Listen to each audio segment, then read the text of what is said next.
Everyone, good morning. কেমন আছো তোমরা সবাই? আশা করছি তোমরা সবাই খুব ভালো আছো। যে যেখানে আছো আমরাও ভালো আছি। ত্রিপুরা ছোট্ট একটি গ্রাম থেকে আমি বান্টি তোমাদের সাথে একটি নিউ ব্লগ শেয়ার করছি। তো এখন বাজে 7:38। তো আজকে তোমাদের সবাই হাঁটতে বেরোনি, কারণ ওর না ঘুম থেকে ওঠার পরে নাকি পায়ের মোড়াটা ব্যথা করছে। তো তা নিয়ে আর ও হাঁটতে বেরোনি, বেশি ব্যথা করছিল। তো সে নিয়ে আর বের হয়নি। আর তারপর দুদিন যাবৎ জলও আনা হচ্ছে না, জলটা ঠিকঠাক দিচ্ছিল না। জল আসলো, তারপর তাড়াতাড়ি গেলাম জলটা আনতে। তোমাদের দাদা ভাইও গেলো, আমিও গেলাম। তো জলটা নিয়ে আসলাম, এই যে এই 2 বালতি।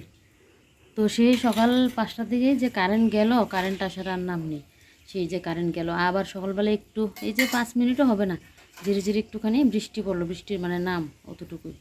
তো এদিকে বসিয়ে দিলাম চা। আর কারেন্ট না থাকলে জানি না ব্লগ কতটুকু করতে পারবো, কারণ কারেন্ট না থাকলে তো দেখবে ব্লগ করলে পুরো অন্ধকার হয়ে থাকে, জানি না কি করতে পারবো। কেন জানি হঠাৎ করে আবার কারেন্টটা চলে গেল। আর কালকে তো আমার ব্লগ করা হয়নি।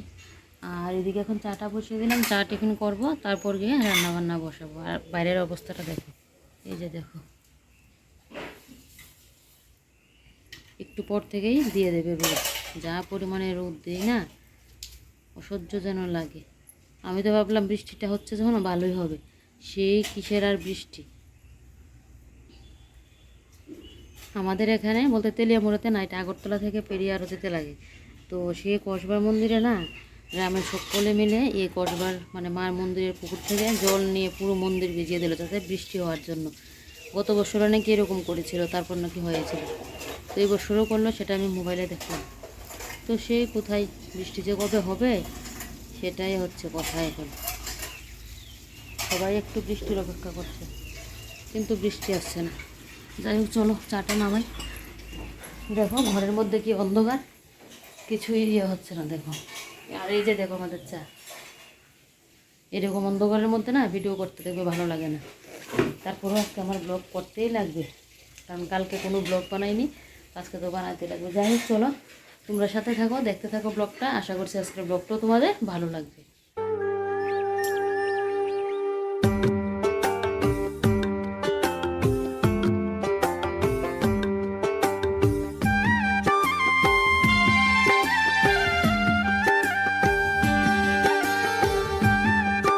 আটা খেয়ে 5টা মিনিট গল্প গুজব করে বর বউতে মিলে এবারে বর বেরিয়ে পড়লো বাজার করতে, আর আমি এদিকে বসে পড়লাম এখন আমার সংসারে কাজকর্ম নিয়ে, এই যে কাটাকুটি করতে। আর বর দেখে তো বুঝতেই পারছো আজকে কি আমার ঘরে রান্না হবে। এই যে আলু পেঁয়াজ রসুন নিয়ে বসলাম। আজকে আমার ঘরে চিকেনের রান্না হবে। তো ও বলেছে চিকেন নিয়ে আসবে, আর কাটাকুটিটা যেহেতু এখন করে নিই। আর গরমের জন্য না আমার ঘরে এখন অনেক দিন বাদে কিন্তু চিকেনটা খাওয়া হচ্ছে। এই যে অতিরিক্ত রোদ দেয়, তাই জন্য আজকে না কালকে, কালকে না পরশু, এরকম করে চিকেন আর আনাই হচ্ছে না। তো আজকে ও বলছে না আজকে চিকেন খাবে। তো এদিকে আর আমি তো চিকেন প্রেমী, আমার তো চিকেন হলে আর কোনো কথাই নেই। তো এদিকে ফার্স্টে বাঁশকুড়ুলটা কেটে নিয়েছি, আলু কেটে নিয়েছি। আজকে বাঁশকুড়ুল দিয়ে চিকেনটা রান্না করব। আমার তো বাঁশকুড়ুলটা খুবই প্রিয়, তোমরা সবাই জানো। আর এদিকে দেখো আলু পেঁয়াজ রসুন টমেটোটাও এখন কেটে নিয়েছি। নিয়ে এবারে দেখো আগে ফার্স্টে চালটা নিয়ে নিচ্ছি। তো এখান থেকে নিলাম সেদ্ধ চাল। আমি সেদ্ধ চাল আবার খেতে পারি না, আমার আবার আতপ চালটা হলে ভালো লাগে। তো সেদ্ধ চালটা তো আবার শেষ করতে লাগবে। তো তার জন্য এখান থেকে এক কোটো নিয়েছি সেদ্ধ চাল, আর এখান থেকে 1 কোটো নেব আতপ চাল। তাহলে সেদ্ধ চালটা দেখবে শেষ হয়ে যাবে, অতটাও খারাপ লাগবে না খেতে। তো এইভাবেই না আমি রান্নাটা এখন কিন্তু প্রত্যেক দিন করছি। তো 2 কোটো চাল হলে আমাদের দুবেলা হয়ে যায়, মানে সকাল দুপুর হয়ে যায়। 2 কোটো কিন্তু ফুল নেই না, তাহলে আবার ভাত থেকে যাবে। তো এদিকে দেখো চাল তো নিয়ে নিয়েছি। এবারে চলো চালটাকে ধুয়ে আগে ভাতটা বসাই। ভাতটা বসিয়ে দিতে পারলে আমার বড় একটা কাজ শেষ হবে, কারণ চাটা নামিয়ে যদি ভাতটা না বসাতে পারি না, সেই যেন কোনো কাজ আমার ঠিকঠাক হয় না। তারপর একটার পর একটা কাজ লেগে যাবে। সেই ভাত না হলে সময়ে দেখবে ভাত প্রেশার কুকারে হতে কিন্তু সময়ও লাগে না, চট জলদি হয়ে যায়। আবার সময়ে দেখবে ভাত হতেও কিন্তু অনেকটা সময় লাগে। ভাত হতে সময় লাগে না, ভাত হয় ঠিক টাইমে, কিন্তু সিটিটা যেন যেতে চায় না। আর যখন কেউ খেতে এসে বসে থাকে না, সেই ঠিক টাইমে খেতে না দিতে পারলে তখন দেখবে কীরকম একটা মানে সৃষ্টি হয়। ও অনেক সময় এসে বসে থাকে, আর এদিকে প্রেশার কুকারে সিটি যায় না। তাই জন্য আমি চাটা নামিয়ে আগে ভাতটা বসিয়ে দিই। আর এদিকে দেখো বাঁশকুড়ুলটা আর আলুটা কেটে একদম ভালো করে ধুয়ে নিয়েছি, পেঁয়াজটাও কেটে ধুয়ে নিয়েছি। আর এদিকে রসুন কাঁচা লঙ্কা আদাটাও পুরো একদম ধুয়ে নিয়েছি। তোমরা কে কে বাঁশকুড়ুল দিয়ে মাংস দিয়ে খেয়েছো কমেন্ট করে বলবে তো আমাকে। যে খেয়ে থাকো কমেন্ট করে বলবে আর কীরকম লাগে খেতে। আমার তো দুর্দান্ত লাগে, আমি তো প্রায়ই খাই। এখন তো বাঁশকুড়ুলের সিজন আসলো, দেখবে প্রায়ই আমার ঘরে কিন্তু বাঁশকুড়ুল দিয়ে চিকেন দিয়ে খাওয়া হবে। তো এদিকে দেখো পরিমাণ মতো এখন কাঁচা লঙ্কা শুকনো লঙ্কা এটা নিয়ে নিলাম। তো এবার এটাকে ধুয়ে নেব ভালো করে। তো দেখো বন্ধুরা, এদিকে বসিয়ে দিলাম ভাত, আর এদিকে তো আমার সমস্ত কিছু কাটাকুটি হয়ে গেছে। অনেক দিন ধরে আজকে আমার ঘরে মাংস হচ্ছে না, তো আজকে বলছে মাংস নিয়ে আসবে, আমিও বললাম যাক নিয়ে আসুক। মানে বুঝছি গরমটা একটু বেশি, তারপর অনেক দিন হয়ে গেল তো, তাই আমাদের ঘরে তো পাচ্ছি মাংসটা একটু ভালোই খাওয়া হয়, আমার তো খুবই ফেভারিট। তো এই গরমের জন্য না খাওয়া হচ্ছে না, আজকে না হয় কালকে, কালকে না হয় পরশু, এরকম করে আর খাওয়া হচ্ছে না। তো ও আজকে বলছে না আজকে আনবি। তো এদিকে দেখো আজকে বাঁশফোড়ন দিয়ে চিকেন দিয়ে রান্না করবো। তো এদিকে কাটাকুটি হয়ে গেছে, ধুয়েও নিয়েছি। আর এদিকে দেখো এই যে মশলা করে নেব। তো এই যে সমস্ত কিছু এখন নিয়ে নিলাম। ওইদিকে গেল বাজারে মাংসটা আনতে। তো আমাদের সামনে থেকে নিয়ে আসতো, আরও আগে গিয়েছিল একবার, সামনে দোকানটা খুলিনি। সামনে হলে না আর বাজারে আর যেতে লাগে না এই রোদের মধ্যে, সামনে পেয়ে গেলে তো ভালো হয়। তো সে এখন আবার গেল, যদি সামনে না পাই তাহলে আরেকটু এই যে আমাদের লোকনাথ আশ্রম ওই সাইডটা দিয়ে পাওয়া যায়, এই সাইডটা দিয়ে থাকবেই, আর লোকনাথ আশ্রমের আরও সামনে একটা পাওয়া যায়। তো এখন গেল, আর এদিকে আমার মশলাটা পেস্ট করে এগুলো ভাজি বসিয়ে দেবো, দিয়ে এদিকে ওই ঘরটা গিয়ে গুছিয়ে আসবো। বিছানাপত্র গুছিয়ে নিয়েছি, আর এমনি ঘরটা গুছিয়ে মানে ঝাড় দিতে লাগবে। বাসি ঘর তো ঝাড় দিয়েছিলাম অতটুকু, তারপর একটু কারেন্টও আসলো। যাক আমি ব্লগটা করতে পারবো না হলে, কালকে যে তোমাদের সাথে কী শেয়ার করবো সেটাই ভাবছিলাম। যাই হোক চলো, এবার আমি একের পর এক কাজগুলো করে নিই। আর এদিকে কয়েকটা চায়ের বাসন যে বললো চা খেলাম, এগুলো ধুয়ে নিতে লাগবে, কারণ এই যে চিকেনটা আবার ধুলে এগুলোর মধ্যে পড়বে, তাই এগুলো ধুয়ে নেবো। তো আগে ভাতটা নামিয়ে এটা এখন বাজে বসে। যাই হোক চলো, হ্যাঁ এখন রান্নাটা বসিয়ে দিই।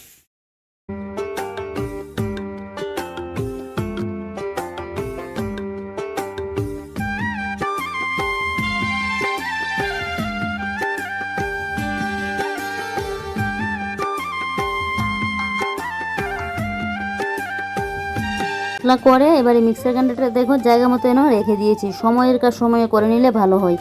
এই যে এখন কাটাকুটি তো করে নিয়েছি, এই যে এখন মশলাপাতি করলাম, এদিকে চিকেন রান্না হবে, তেল ছিটে রুটে এসে আবার পড়বে, তার চেয়ে ভালো আগেই আমি জায়গা মতো এনে রেখে দিই। তো গুছিয়ে গেছিয়ে রেখে এবারে দেখো এদিকে এখন আলুটাকে আর বাঁশফোড়নটাকে না ভালো করে ভাজি করে নেব। তো ভাজি ছাড়াও দেওয়া যায়, কিন্তু আমার একটু ভাজি করে নিলে যেন বাঁশফোড়নের একটা মানে যায়, একটা তেতো তেতো ভাব ওইটা থাকবে না। তো তার জন্য কিন্তু আমি আগে ভাজিটা করে নিচ্ছি। তো বাঁশফোড়নটা বসিয়ে এদিকে দেখো কয়েকটা বাসন ছিল, তো এই বাসনগুলো এখন ধুয়ে নিচ্ছি, যেহেতু মাংসটা আনলে আবার এদিকে ধোয়া টোয়া হবে। সেই আবার এই যে কাপ মানে চায়ের কাপের উপরে পড়বে, দেখবে যতই মাজি না কেন সেই আবার একটা গন্ধ থাকবে। তো তার জন্য না আমি আগে মেজে বসে নিচ্ছি। বিশেষ করে মাছের দেখবে, মাছ যদি ঘরে আনা হয়, সে যদি কোনো বাসনপত্রের উপরে মানে মাছ ধোয়া টোয়া হয়, সেই কতই ধোই না, তারপরে যেন একটা মাছের আস্তে আস্তে গন্ধ। আর আমার তো মাছ বেশি একটা ভালো লাগে না, তার জন্য মনে হয় মাছের গন্ধটা আমার নাকে বেশি লাগে। দেখবে যার যে জিনিসটা প্রিয় সেটার গন্ধ থাকলেও যেন তার নাকে লাগবে না, যেটা প্রিয় না সেটা একটুখানি গন্ধ হলেই দেখবে মানে গন্ধ না থাকলেও সেই গন্ধটা যেন নাকে লেগে যাবে। আমার তো এরকমটাই হয়, মাছ খাই না বললে ভুল, খাই কিন্তু অতটা কিন্তু আমার প্রিয় না।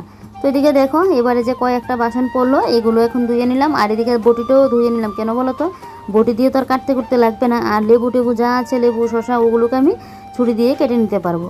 তো এদিকে দেখো এই যে সমস্ত বাসন কুসন ধুয়ে নিয়েছি, নিয়ে এবারে এগুলোকে জায়গা মতো রেখে এদিকে এই জায়গাটা এখন মুছেও নেব। তো বাসনগুলি ধোয়ার কিছুক্ষণ পরেই না ও চলে আসলো মাংস নিয়ে। তো মাংস কিন্তু একবার ধুয়ে নিয়েছি, এবার আর দুইটা বার ধুবো তাহলেই বেশ। প্রথমবার যখন আমি ধুই না তখন ট্যাপটা চালিয়ে একটা একটা একটা একটা করে আমি মাংস ধুই, সেই মাংস ধুতে গেলে প্রায় পুরো আমার আধ ঘন্টা মতো লাগে। তো এদিকে দেখো এই যে কড়া বসিয়ে দিলাম একদিকে, আর দুইটা ধোয়া দিলে আমার হয়ে যাবে। তো এদিকে মাংসটা বসিয়ে তারপর দেখো চলে আসলাম এখন এই ঘরে। তো এখন আমি ঘরটাকে গিয়ে গুছিয়ে গাছিয়ে নেবো। তো বিছানা তো আগে তোলা হয়েছিল, তো এবার একটু সাইড ফাইডগুলো একটু ঠিকঠাক করে নিচ্ছি। সকালবেলা তো একটু তাড়াহুড়ো থাকে, এই যে তাড়াহুড়ো করে ওই ঘরে গেলাম, এদিকে আবার ও বাজারে যাবে, বাজার থেকে আসবে তারপর দোকানে যাবে, তো এই জন্য তাড়াহুড়ো করে মানে গুছানো গোছানো হয়েছে। তো এদিকে দেখো এবার বিছানার সাইড ফাইডগুলো একটু ঠিকঠাক করে দিচ্ছি। বিছানা যদি আবার একটু টান টান না থাকে সেজন্য আমার ভালো লাগে না, তো তাই টান টান করে পেতে নিয়েছি। এবারে যে প্রত্যেক দিনের ডাস্টিংটা থাকে ওইটা এখন একটু করে নিচ্ছি। তো এই যে দেখো এদিকে টিনটা করে নিচ্ছি, মানে তোমরা দেখবে আমার ব্লগে প্রত্যেক দিন কিন্তু এক কাজ করি না, এই যে আজকে দুইটা করলাম, তারপর আবার কালকে দুইটা করবো, এভাবেই কিন্তু আমি আমার ঘরদোরগুলো গুছিয়ে গাছিয়ে রাখি, তাহলে সবসময় দেখবে ঘরদোর ক্লিন থাকবে। তোমরা বলবে না, অনেকে তো বলো যে আমার কাজগুলো খুব পরিষ্কার মানে তো সেইভাবে যদি মানে আমরা একটু একটু করে রাখি তাহলে দেখবে সবসময় ঘরদোর আমাদের পরিষ্কার পরিপাটি থাকবে। ড্রেসিং টেবিলটা আমার প্রত্যেক দিন মুছতেই লাগে এই জায়গাটা, কারণ এটা যতবারই মানে মুখ একটা দেখতে গেলে দেখবে আয়নার সামনে আসবো, চুলটা সারাতে গেলেও আয়নার সামনে আসবো, সিঁদুরটা পড়তে গেলেও আয়নার সামনে আসবো, সেই সারাদিনে কতবার যে আয়নার সামনে আসা হয়। তো সেই ড্রেসিং টেবিলটা যদি নোংরা হয়ে থাকে তাহলে তো ভালো লাগে না, ড্রেসিং টেবিলটা মুছতেই লাগবে। তারপর এদিকে দেখো এই যে এই সাইডে টিনগুলো মুছে নিচ্ছি, এই যে সোফার উপরে উঠে ভালো করে একদম টিনগুলোকে মুছে নিচ্ছি। যতটুকু আমি নাগাল পাচ্ছি অতটুকু কিন্তু এইভাবে মোছামাছি করে নিচ্ছি, কারণ ধুলোবালি তো ঘর ঝাড় দেওয়ার সাথে জিনিসপত্রের উপরে পড়ে, তো টিনগুলোর উপরেও তো পড়ে, তো এগুলো তো আর সবসময় ক্লিন করা হয় না, এগুলো সপ্তাহে 1 দিন 2 সপ্তাহে এরকমভাবে আমি করি যখন দেখি নোংরাটা হয়ে থাকে। তো এবারে দেখো সোফাগুলোকে একদম টান টান টান টান করে এইভাবে পেতে নেব। সোফাগুলোও যেন এই যে বসলে তো সোফাগুলো এরকম হবে, তো তার জন্য একটু টান টান করে ঠিকঠাকভাবে পেতে নিচ্ছে, আর কুশনগুলোও জায়গা মতো রেখে দেবো। তো তোমাদের দাদাভাই আবার বলছিল ওর যে কুলবালিশটা, আমার কুলবালিশটার মধ্যেও না আগে তুলোটা বেশি ছিল। আমার বিয়ের সময় যে কুলবালিশটা মানে ইয়েটা দিয়েছিল কুলবালিশটা, এটার মধ্যে এত পরিমাণে তুলো ছিল, সেটা থেকে তুলো বের করে আমি একটা বালিশ বানিয়েছি। তাহলে বুঝো কতটা ঠাসা ছিল বালিশটা। তো তোমাদের দাদাভাইয়ের কুলবালিশটা এমনিতে খুবই নরম, কিন্তু তুলোটা নাকি বেশি, ওর নাকি এটা নিয়ে ভালো লাগে না, তো বলেছিল আর একটু তুলো খুলে নিতে। তো দেখি এই তুলোটা খুলে আবার তুলোটা দিয়ে আমি কী কাজে লাগাতে পারি। তুলোটা যদি খুলে এভাবে ফেলে রাখি না, এটা দেখবে নষ্টই হবে। আমার আগেও কিছুটা তুলো এভাবে নষ্ট হয়েছে, তো এবার এটা থেকে যদি কিছুটা তুলো খুলি না, তো সেই কিছু একটা বানিয়ে নেব। তো দেখি এবার চিন্তার বিষয় হলো কী বানাতে পারি, দেখি আগে মানে চিন্তা করবো কী বানাবো, তারপরে ফুলবালিশটাকে খুলে একটু কিছুটা তুলা খুলবো, তাহলে এটাকে নিতে নিতে না ভালো লাগবে। তো এবারে দেখো এদিকে উপরে উঠে এই যে ফটো ফ্রেমের মতো এটাকে মুছে নিয়েছি, ঘড়িটাও দিয়ে মুছে নিলাম। মুছে নিয়ে এবার উপরের যে জায়গাটা, এই জায়গাটাও মুছে নিয়েছি। চলো এবারে এই যে উপরের সাইড ফাইডগুলো মুছামাছি করে নিই। প্রত্যেক দিন তো সুখে যেমনিতে মুছি, প্রত্যেক দিন বা 2 দিন পর পর এইভাবে মুছি, কিন্তু এই উপরের জায়গাগুলো তো সবসময় মুছা হয় না। তো দেখো এবার উপরের জায়গাটাকে ভালো করে মুছে নিচ্ছি। এই তীব্র গরমে না মাথা ঠান্ডা রেখে আমি অ্যাকচুয়ালি সবসময় ঘরের কাজবাজগুলো একদম গুছিয়ে গাছিয়ে করি এভাবেই। এই যে একদিকে রান্না বসালাম, রান্নাও ওইদিকে হচ্ছে, মাঝে মাঝে গিয়ে কিন্তু আমি রান্নাটা নাড়াও দিচ্ছি, রান্নাও হচ্ছে, আর এদিকে কিন্তু আমার ঘরের কাজগুলো হয়ে যাচ্ছে। তো কী বলো তো বন্ধুরা, তাহলে দেখবে একটা নির্দিষ্ট টাইমেই সমস্ত কাজবাজ কিন্তু শেষ হয়ে যাবে। আর এখন যদি ভাবি যে রান্নাকে শেষ করে নিই, রান্নার পিছনে আমি এখন দাঁড়িয়ে থাকি, তারপরে এসে ঘরদোর গুছিয়ে গাছিয়ে রাখবো, তাহলে কিন্তু দেখবে টাইমটাও বেশি লাগবে, তাহলে নির্দিষ্ট টাইমের মধ্যে কাজবাজ শেষ করতে পারবে না। আর আমার তো আবার টাইম মতো যদি কাজ না হয়, সেই তো মাথা পুরো থাকবে বিগড়ে, টাইম মতো আবার কাজও সারতে লাগবে। তো তার জন্য না এইভাবে একটু বুদ্ধি খাটিয়ে করি। আর এটা মনে হয় প্রত্যেকটা ঘরের গৃহিণী দেখবে, যার যার সংসারের অনুযায়ী দেখবে সবাই কিন্তু সবার সংসারের কাজগুলো করে থাকে, যে কোন কাজটা কীভাবে করলে আমাদের সংসার মানে একটু টাইম পাবো আমি নিজের জন্য, বা কখন কাজটা শেষ হয়ে যাবে, সেটা কিন্তু প্রত্যেকটা গৃহিণীরা দেখবে এরকমটা করে। তো এদিকে দেখো এবার এই যে স্ট্যান্ড পাখাটা একটু মুছেমাছি করে দিচ্ছি, এই যে সামনের সাইডটাও মুছে নিলাম, আর এদিকে পেছনের সাইডটাও মুছে দিয়েছি। তো এদিকে দেখো এই যে স্ট্যান্ড ফ্যান তো মুছে নিয়েছি, এবার এখন দরজাটা মুছে নেবো। এই যে দেখো সামনের দরজাটা এইভাবে মুছে নিচ্ছি। বৃষ্টি হলে না একটু ভালো হতো, বৃষ্টির দেখা নেই জানো তো, অসহ্য লাগে। সেই মাটি তো পুরো একদম যেন পুরো হয়ে আছে, মানে আগুনে পুরো কাঠ হয়ে আছে।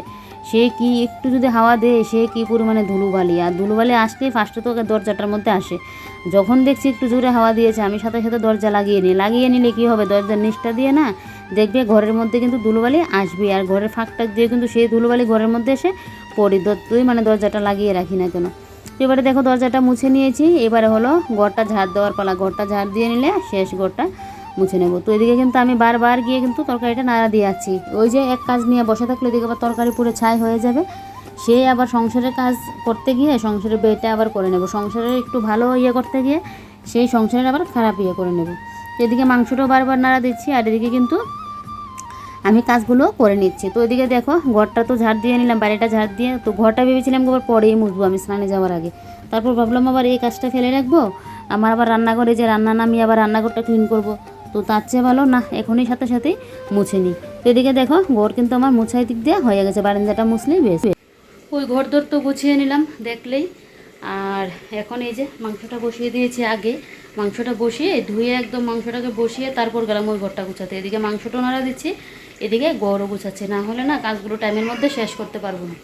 তো এদিকে এটা হয়ে গেলে তারপর আমাদের সকালের খাওয়া দাওয়া হবে, কারণ এখন আবার সকালের জন্য আবার আরেকটা করবো। আর এদিকে ছোটো কড়াটরা যা ছিল সমস্ত কিছু ধুয়ে নিয়েছি, কালকে যেহেতু আবার শুক্রবার, তো আজকে রাত্রিবেলায় না দুপুরবেলার দিকে না হয় গ্যাসটা মুছে একদম পরিষ্কার করে নেবো, কারণ তরকারিটা তো একদম সারা দিনের তরকারি আমাদের হয়ে যাচ্ছে। দেখি এখনই পরিষ্কার করে নেব, দুপুরের জন্য আর রাত্রের জন্য কাজ রাখবো না। এই গরমের মধ্যে সকালে একবার কাজ, তারপর আবার দুপুরে আবার রাত্রিবেলায় কষ্ট হয়ে যায়। তো যেহেতু মাংস হয়েছে আজকে, তো আর রাত্রিবেলায় কোনো কিছু করতে লাগবে না, শুধু রাত্রিবেলায় রুটি করবো দুটুকু। তো তাই একদমই রান্নাবান্না করে গ্যাসটার সমস্ত কিছু মুছে পরিষ্কার করে রাখবো, তাহলে রাত্রিবেলার আর ঝামেলা থাকবে না। যেদিন সকালবেলার দিকে নিরামিষ রান্না টান্না হয়, তো আবার রাত্রিবেলায় আবার একটা কিছু ডিম বা অন্য কিছু করতে লাগে, পরের দিন নিরামিষ হলে তখন আর মুছতে পারি না। আজকে যেহেতু মাংস রান্না হয়েছে, তো সেই রাত্রিবেলায় তো আর কিছু লাগবে না। আর এদিকে গ্যাসটা মোছার সময় এই জায়গাটাও মুছে নেবো, এমনিতে খালি মুছলাম, তারপরেও আবার আরেকবার মুছতে লাগবে, যেহেতু মশলা টশলা করা হয়েছে তো সকালে কিন্তু একবার মুছলাম। আর আজকে এখানে কাটাকুটি করলাম না, নিচেই বসে কাটলাম, তোমরা দেখেছিলে। যাই হোক চলো এদিকে মাংসটা হোক, আর এদিকে আমি এই যে বলেছিলাম